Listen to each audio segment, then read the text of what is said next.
ये बहुत personal level पे बात होने वाली है क्योंकि सीबीएसई का ये कहना है एज पर अ नोटिस कि प्लीज ध्यान ना दिया जाए टर्म 2 की किसी भी अफवाह को लेके।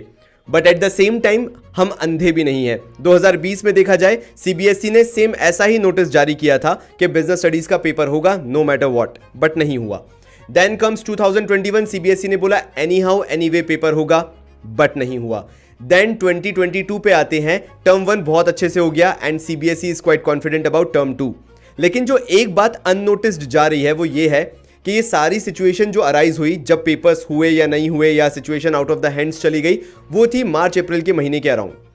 अब मुझे यही कंसर्न आ रहा है टर्म 2 को लेके, और मैं सीबीएसई को लेके या कोई भी रूमर फैलाने को लेके कोई भी बात नहीं करने वाला हूं। मुझे चिंता है तुम्हारी, क्योंकि तुम अभी कंफ्यूज हो कि तुम्हें सब्जेक्टिव पढ़ना चाहिए, तुम्हें ऑब्जेक्टिव पढ़ना चाहिए, एमसीक्यू बेस्ड, या इवन पेपर होंगे भी या नहीं होंगे, and how much should you focus on your college entrance exams, और क्या उसका 12th का वेटेज रहेगा या नहीं रहेगा। लेट्स स्टार्ट टॉकिंग प्रैक्टिकली, जो कि सीबीएसई के डिसीजंस को हर बार इन्फ्लुएंस करता आया है और ऐसा होता ही आया है। 2020 से हम ये पैटर्न देख रहे हैं। The problem with CBSE is कि सीबीएसई कोविड को नहीं रोक सकता है। करंट सिनेरियो में अगर देखा जाए, सैटरडे संडेज लॉकडाउन में जाने लगा है, मोर देन 1,68,000 केसेस ऑलरेडी आ चुके हैं। उसके अलावा अगर एक और इंपॉर्टेंट चीज देखी जाए, मोर देन 277 डेथ अभी तक रिपोर्ट की जा चुकी है। मानते हैं अनऑफिशियली आंकड़ा उससे बहुत ज्यादा बड़ा होगा। यानी क्या ऐसी सिचुएशन में सीबीएसई रिस्क लेगा एग्जाम्स कंडक्ट कराने की? पर्सनली अगर तुम मेरा ओपिनियन जानना चाहते हो तो मैं तो बिल्कुल बोलूंगा कि ऐसा नहीं हो सकता है, लेकिन still you have to study. इसका मतलब ये नहीं है कि हमारी तरफ से कोई कमी रहे। देखो यार, यहां पे हम सीबीएसई को चेंज नहीं कर सकते, सरकार को चेंज नहीं कर सकते, लेकिन अपने पर्सपेक्टिव को जरूर बदल सकते हैं। Stop studying just for the exams. Exams अभी उतने जरूरी नहीं है तुम्हारे लिए जितना ओवरऑल करियर है। ये 2022 चला जाएगा, 2023 चला जाएगा, बट जो तुम करियर अभी से बिल्टअप कर रहे हो उसको तुम इग्नोर नहीं कर सकते या पीछे छोड़ के नहीं आ सकते हो। You are from commerce stream और तुम जानते हो तुम्हारे लिए 11th और 12th कितना इंपॉर्टेंट है। अगर तुमने 11th और 12th ही नहीं पढ़ा तो मेरे को नहीं लगता है कि आगे कोई भी प्रोफेशनल एग्जाम में या किसी भी कॉम्पिटिटिव एग्जाम में तुम उतना कॉन्फिडेंटली बैठ पाओगे। तो मेरा क्या सजेशन है तुम्हारे लिए, पढ़ना अभी से शुरू कर दो अगर तुमने शुरुआत नहीं भी की है तो, क्योंकि एग्जाम्स हो चाहे ना हो, चाहे एमसीक्यू बेस्ड हो जाए, तुम्हारा पूरा पढ़ना बहुत ज्यादा जरूरी है।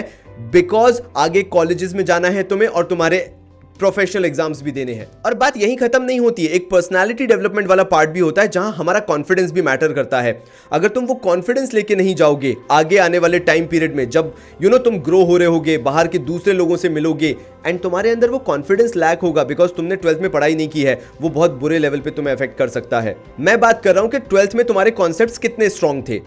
12th में सीबीएसई से ज्यादा अब तुम अपने लिए पढ़ना चालू करो, एग्जाम से ज्यादा तुम अपने फ्यूचर के लिए पढ़ना चालू करो। अगर तुमने वो बेस बना लिया ना कि इर्रिस्पेक्टिव के 12th के एग्जाम्स होंगे या नहीं होंगे या सब्जेक्टिव एमसीक्यू क्या होगा, अगर तुमने अपने लिए पढ़ना चालू कर दिया, तुम्हारी आधी टेंशन वहीं खत्म हो जाएगी। प्रोक्रेस्टिनेशन का रीजन यही होता है कि हमें क्लैरिटी नहीं होती कि हमें किस रीजन से पढ़ना है।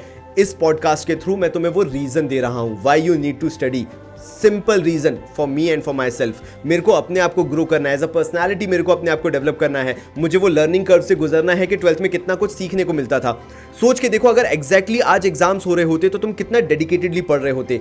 यही माइंडसेट लेके चलो, एवरीथिंग इज नॉर्मल, सारी चीजें नॉर्मल हैं और तुम उस नॉर्मल सिनेरियो में अपने लिए पढ़ाई कर रहे हो। वो रिजल्ट किसी और को खुश करने के लिए नहीं था, बल्कि खुद को खुश करने के लिए था कि आई डिजर्व समथिंग बेटर। उसके लिए पढ़ना चालू करो। मैं चाहता हूं तुम अच्छा फील करो, तुम कॉन्फिडेंट फील करो। Exams is a secondary thing. College कैसा मिलेगा नहीं मिलेगा, it's again a hypothetical situation. अभी तुम्हारे हाथ में कुछ नहीं है, अपने लिए करना चालू करो। जब तुम स्टेप बाय स्टेप सही डिसीजंस लेना चालू करोगे, यानी 12th का पढ़ना है और तुम पढ़ाई कर रहे हो, इर्रिस्पेक्टिव सब्जेक्टिव और ऑब्जेक्टिव, उससे कोई लेना देना नहीं है। तुम पढ़ रहे हो क्योंकि तुम्हें अच्छा लग रहा है पढ़ना, उससे तुम्हारे कॉलेज एंट्रेंस के लिए भी लाइफ सेट हो जाएगी। उससे तुम्हारे परसेंटेजेस भी सेट हो जाएंगे, इवन दो सीबीएसई एग्जाम ले या ना ले। प्लस तुम्हारा टेंशन और प्रोक्रेस्टिनेशन बहुत कम हो जाएगा बिकॉज तुमने अपने लिए गोल सेट कर लिया है। I have to justify to myself. मुझे खुद को जस्टिफाई करना है कि मेरी प्रिपरेशन 100% थी। एक्सटर्नल एनवायरनमेंट पे मेरा कोई कंट्रोल नहीं है जिसके कारण मैं कोई भी चीज़ कर सकूं या डिसीजन ले सकूं। जो मैं कर सकता था वो मैंने अपना 100% दिया। बिकॉज लास्टली जिसने ये पॉडकास्ट पूरा लास्ट तक सुना हो, 99% ऐसे लोग होने वाले हैं, those who are going to blame CBSE, and it is going to happen. मेरी आंखों में देख के सुनना, क्योंकि ये चीज़ काफ़ी लोगों को कड़वी लग सकती है। the biggest identification of a failure is they will start blaming others.